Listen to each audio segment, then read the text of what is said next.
কোন কলমে লিখছ বিধি ভাগ্যটা বলো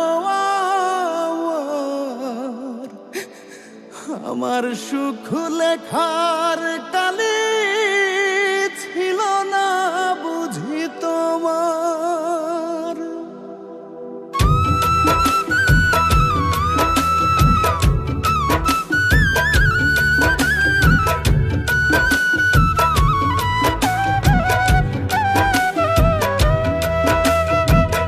কোন কলমে লিখছ বিধি ভাগ্যটা বলো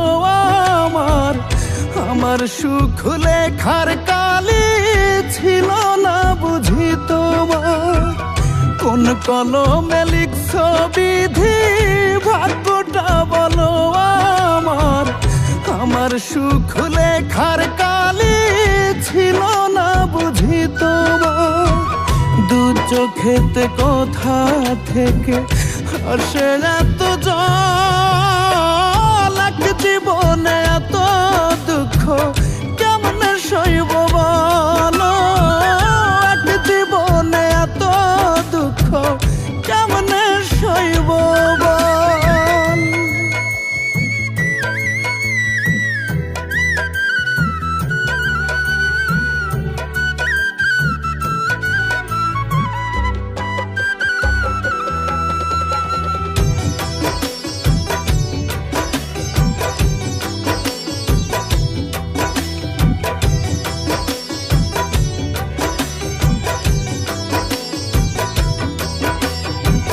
বাহিরটা তার যায় রে দেখা, ভেতর যায় না দেখা।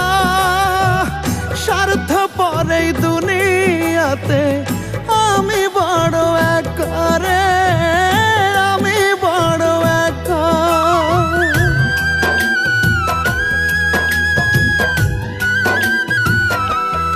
ও বাহিরটা তার যায় রে দেখা, ভেতর যায় না দেখা। স্বার্থ পরেই দুনিয়াতে আমি বড় একা রে, আমি বড় একা।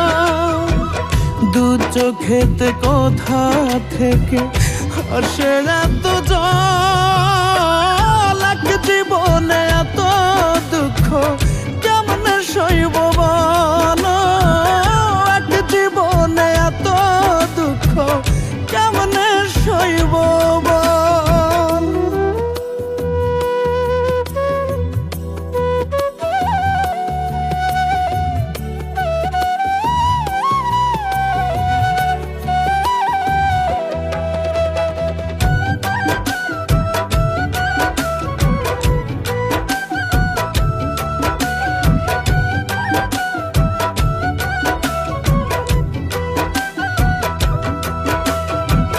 ভুল মানুষকে ভালোবেসে দুঃখ পাইলাম শেষে।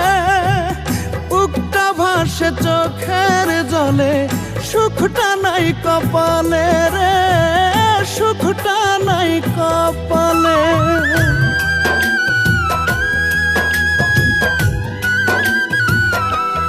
ও ভুল মানুষকে ভালোবেসে দুঃখ পাইলাম শেষে।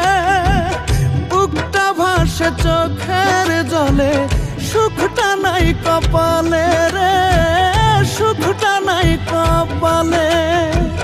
দু চোখেতে কোথা থেকে আসে এত জল, এক জীবনে এত দুঃখ কেমনে সইব বলো, এক জীবনে এত দুঃখ কেমনে সইব বল।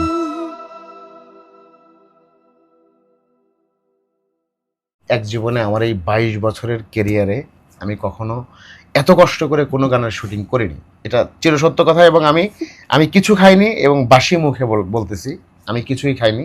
আমি যে কষ্টটা করেছি, আমি ইতিপূর্বে অনেক গানের মডেল হয়েছি, কাজ করেছি বা রিলিজ হয়েছে, হিট হয়েছে, কিন্তু এত কষ্ট কোনো গানে করিনি।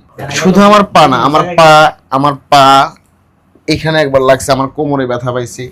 হ্যাঁ, এরপরে হচ্ছে যে পরিমাণ রোদ ছিল, মানে এত পরিমাণ গরম ছিল, সবার কষ্ট হয়েছে। মানে আমি আমার আপনার লাইফে কষ্ট হয় না, আমাদের সবার কষ্ট। সরি, আমি এত কষ্ট করি নাই। তো আমার সাথে শুধু আমি করে নাই, মানে মহিমাও করেছে, যারা ছিল আমাদের পোস্ট প্রোডাকশন যারা ছিল সবাই খুব কষ্ট করেছে। তো শেষ কথা হচ্ছে গানটি অসাধারণ একটি গান। গানটি আপনারা অবশ্যই গানটি একবার হলেও শুনবেন, ভিডিওটি একবার হলে দেখবেন।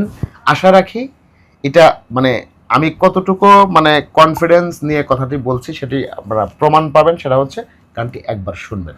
খুবই টায়ার্ড, সারাদিন শুট করার পরেও রাত গেল, এখন ভোর গিয়ে শুট শেষ করলাম। তারপর এখন আমরা বসলাম, দেখেন ভাইয়া অনেক টায়ার্ড, ভাইয়া এক ফোঁটাও ঘুমায় নাই। আমি একটু আধা ঘন্টা 1 ঘন্টা ঘুমাইছি, বাট ওনার চোখে কোনো ঘুম নাই। ভাইয়া গানটা নিয়ে আপনার কিরকম অনুভূতি বলেন?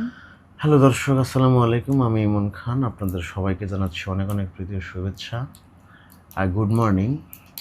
আমরা গতকাল থেকে গানটি শ্যুট করেছি এবং সেটি হচ্ছে একটা সিকোয়েন্স মানে বাকি ছিল, সেটিও হচ্ছে সারা রাত মানে না ঘুমিয়ে ঘুমাতে পারে নাই। এই মুহূর্তে হচ্ছে গানটার শ্যুট শেষ হলো এবং গানটি অলরেডি রিলিজ হয়ে গেছে। গানটির শিরোনাম হচ্ছে কোন কলমে লিখসুবিধি। আমি ঘুমে কিছু বলতে পারতেছি না, আসলে সত্যি কথা আমিও ঘুলাই গেছে। তো গানটির শিরোনাম হচ্ছে কোন কলমে লিখসুবিধি। গানটি গেয়েছি আমি এবং আমার সাথে আমার কো আর্টিস্ট মহিমা আছে এবং আমরা খুব মজা করে এবং খুব কষ্ট করে মানে দুটোই একসঙ্গে করে হচ্ছে গানটি করেছি। আশা রাখি গানটি আপনাদের হৃদয় ছুঁয়ে যাবে। হ্যাঁ অবশ্যই, গানটি ভালো লাগলে। হ্যাঁ, এমন চমৎকার একটি গল্প দিয়ে গানটির ভিজুয়াল তৈরি করা হয়েছে। আমি আশা রাখি যে গানটি আপনারা যখন শুনবেন বা ভিজুয়ালটি দেখবেন তখন আমি বিশ্বাস করি গানটি আপনাদের হৃদয় ছুঁয়ে যাবে ইনশাল্লাহ। আর গানটি আসছে হচ্ছে সিনেবাংলা এন্টারটেনমেন্ট ইউটিউব চ্যানেল থেকে। সো আপনারা অবশ্যই এখনই গিয়ে গানটি সার্চ করুন, সিনেবাংলা এন্টারটেনমেন্ট ইউটিউব চ্যানেলে গিয়ে লিখুন কোন কলমে লিখসুবিধি বাই ইমন খান, তাহলেই বুঝতে পারবেন।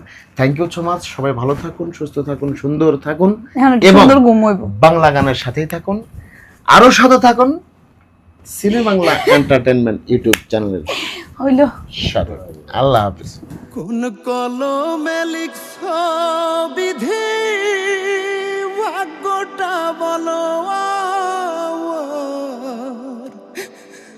আমার সুখ লেখার কালে ছিল না বুঝি তোমার।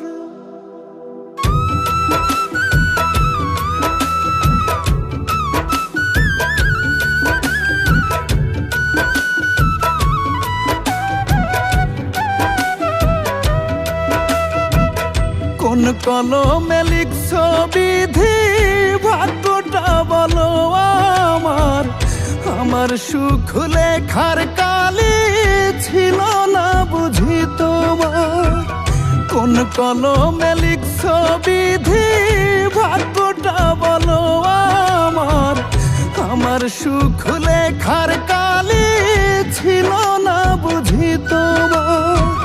দু চোখেতে কোথা থেকে আসে এত জল, এক জীবনে এত দুঃখ কেমনে সইব বলো, এক জীবনে এত দুঃখ কেমনে সইব বল।